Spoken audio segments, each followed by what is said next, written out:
Om Namo Bhagavate Vasudevaya. Om Namo Bhagavate Vasudevaya. Om Namo Bhagavate Vasudevaya. Srimad Bhagavad-gītā as it is, chapter 12, Devotional Service. Arjuna inquired, which are considered to be more perfect, those who are always properly engaged in your devotional service, or those who worship the impersonal Brahman, the unmanifested?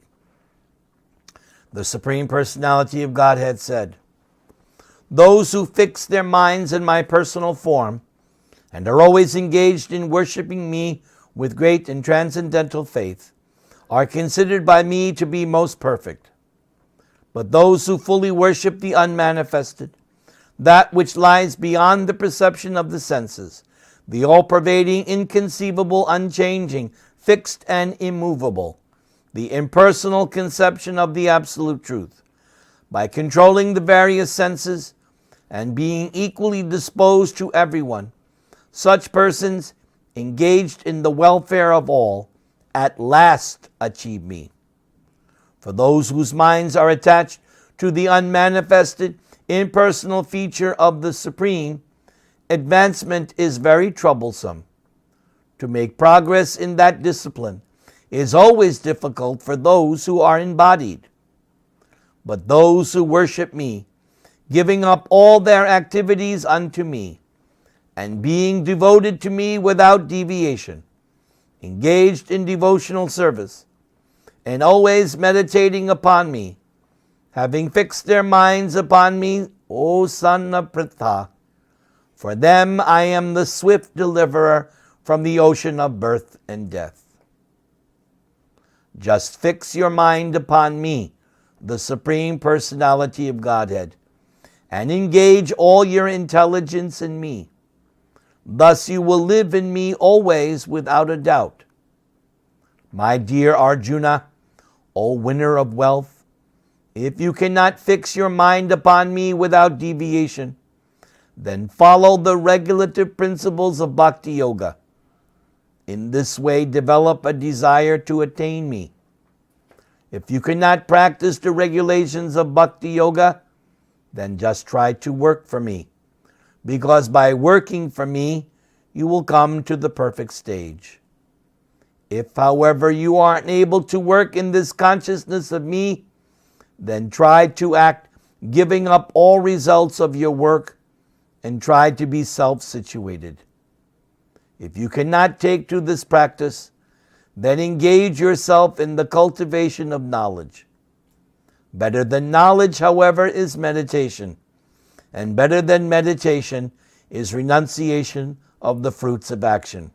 For by such renunciation, one can attain peace of mind.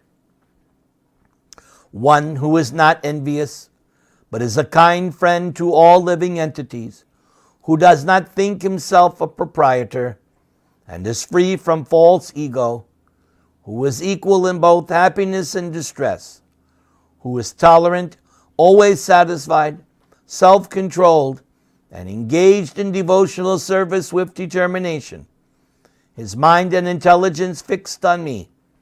Such a devotee of mine is very dear to me. He for whom no one is put into difficulty, and who is not disturbed by anyone, who is equipoised in happiness and distress, fear and anxiety, is very dear to me. My devotee, who is not dependent on the ordinary course of activities, who is pure, expert, without cares, free from all pains, and not striving for some result, is very dear to me. One who neither rejoices nor grieves, who neither laments nor desires, and who renounces both auspicious and inauspicious things. Such a devotee is very dear to me. One who is equal to friends and enemies, who is equipoised in honor and dishonor, heat and cold, happiness and distress, fame and infamy, who is always free from contaminating association, always silent and satisfied with anything, who doesn't care for any residence, who is fixed in knowledge, and who is engaged in devotional service, such a person is very dear to me. Those who follow this imperishable path of devotional service and who completely engage themselves with faith, making me the supreme goal, are very, very dear to me. Hare Krishna, Krishna